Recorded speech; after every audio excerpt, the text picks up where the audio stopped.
looking at how business in transformation is going to affect networks in transformation. Tokyo is of course the melting pot of the content creation industry, as well as consumer electronics industry, as well as hosting some of the world's leading operators in terms of networks and their network visions going forward. We have now heard from both content creation industry, and we have heard examples from the networks and the service providers in these sessions before. And I will lead this into looking at some of the key points, how a network person would look at what these people have been talking about. First, I love this term, the MMOG, the massive multiplayer online gaming experience, which is really about the network providing the experience to the users. We have multi-cross-platforming technology, talked about. Microtransactions was in there in order to make the business models work. We had interactivity with social media that Square Enix talked about. I think many of these requirements that were coming were also put back to latency, other key technologies that the network provide, and was very interesting from a network point of view to hear that. Moving forward then, we hear from BBC, fantastic presentation about how the total new experiences are being created by multi-screen experiences. We talked about high definition. There was talks about triple play, of course, doing the multi-screen, the interactivity. It was broadcasting in combination with podcasting and other kinds of technologies. All of this also affecting the networks. Then we moved on to KT. KT talked about the networks. It's inspiring to see KT investing in so many different technologies to make their networks future advanced and moving forward in that. There was a lot of talk about there about the enormous data growth, 350 times in 4 years, the user behaviors on the networks. They're moving from just subscriptions into sessions and session management, quality of service being one of the key drivers for their development of the networks. They were leveraging their assets, in other words, looking at how they could leverage their frequency licenses in the best possible way, which I think is one of the key assets, of course, for the operator, as well as using intelligence ways of finding out what the end users really was thinking about using the networks. Another fantastic and futuristic presentation about the business transformation that we're in. And looking at that then, I think that we are now in a situation where the networks are becoming a key player. It's a very positive circle of innovation between the content creators and the service providers.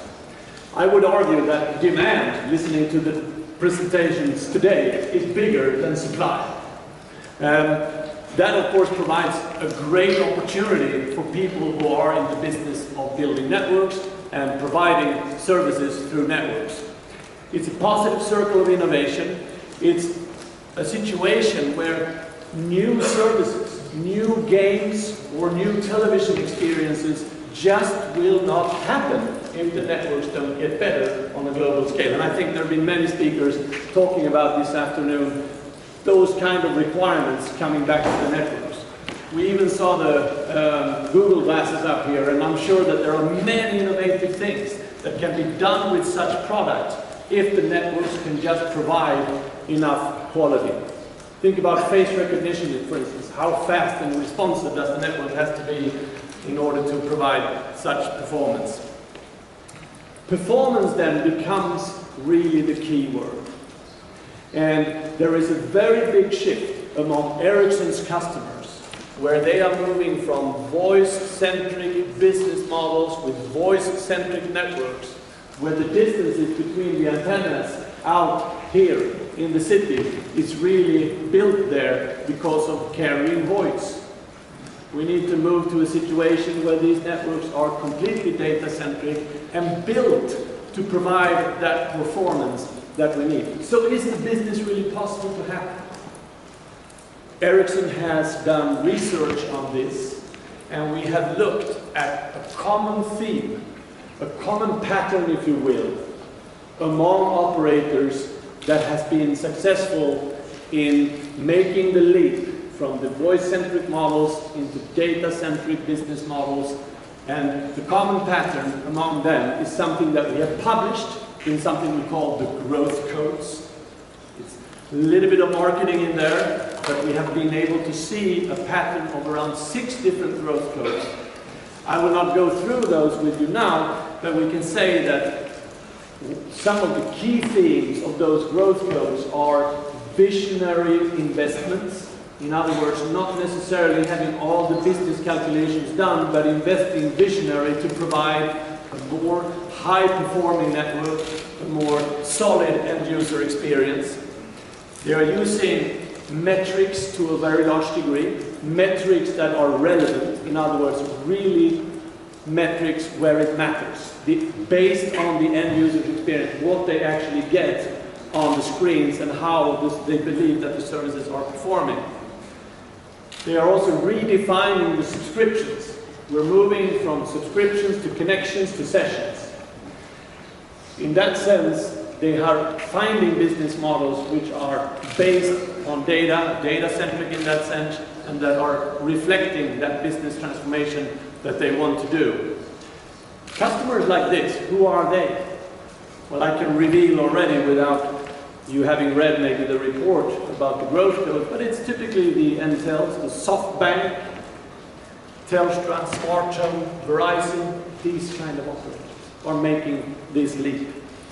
They are leading their work by providing superior network performance, something that has been asked for to be able to create new services on top of the networks. They are leading by innovative marketing and by putting together innovative offerings that can transform their subscribers that they have into paying for data because they want to do it, because they're getting a better experience and they're able to do things on their devices that others cannot do. And it makes a difference. And I will show you it makes a difference. It makes a difference for growth of their business, but it also makes a difference for their EBITDA. Here are the curves, showing then to the left the CAGR of more than 10%, 10.2%. You can see that there is an inflection point where the green bars here represent those operators that are able to break away from the peers. And on the right side there, you can see that we have an EBITDA growth as well. And it's very evident that something is unique about what these operators do. And that's what the growth codes are about. This then, the requirements that these operators put in, the requirements that we hear from providers of over-the-top services using these networks, because when you're changing to a data-centric model, over-the-top services becomes your best friend. They are creating the data, and by that supplying the opportunity to make the right investments, driving then Ericsson's technology in some key areas.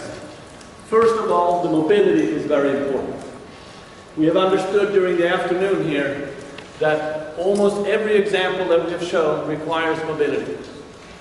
Mobility is transforming industry after industry. And of course, mobility is based on coverage and capacity. We're working on this in the industry. We call it the heterogeneous networks, providing this and moving towards new solutions for small cells. And of course, I have to mention the DOT that we launched a few weeks ago, transforming indoor coverage in terms of technology. We also see fourth generation IP, the IP networks that will provide these opportunities. And that is leading to what we call service provider SDN and cloud technologies. We have positive news for the gaming industry, for instance, that we can actually provide virtual machines throughout the networks that can do some of that processing job if this becomes a reality. That's the purpose of the service provider SDN, to be able to use the network also as a processing platform. And last but not least, we need a lot of data to be supplied to these players who are creating services outside the networks as well. And that data has to be provided by big data and using real-time analytics technology to get it out, to understand when a pipe through the networks can be supplied to a certain video experience or a certain online gaming experience, for instance, at a certain moment. You could even be seeing a world where you can reserve such a pipe through the network for a certain user instantly in the future. That's the kind of technology that we are envisioning, for instance, for 5G, which I know is on top of the mind of many of you here. Now, this will of course make the business transformation easier. The business transformation by itself will then require a very profound network transformation. That network transformation has started. It's very important that it continues and that we can prove to the world that the investments in the networks are worthwhile and pays off. That is the way that we can deliver the real performance, the kind of performance that we hear from speaker after speaker after speaker who in this industry wants to make the best possible use of these networks. Ladies and gentlemen, thank you very much.